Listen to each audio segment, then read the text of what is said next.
Welcome to German Hilfen, your one-stop channel for learning German easily.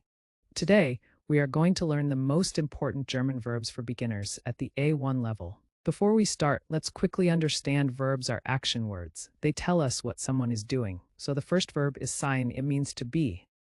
Next one is haben, it means to have. Then we have werden, meaning to become. After that, können, this means can, to be able to. Then müssen, that means must or have to. Next is wollen, meaning want to. Then machen, which means to do or to make. After that comes gehen, means to go. Next one is kommen, meaning to come. Then sehen, it's to see. Next is essen, which means to eat. Then trinken, to drink. Sprechen, that's to speak. Then lernen, meaning to learn. Next is arbeiten, to work. Then wohnen, meaning to live or stay. Next comes lesen, to read. Then schreiben, meaning to write. Next is spielen, that's to play. And finally finden, meaning to find.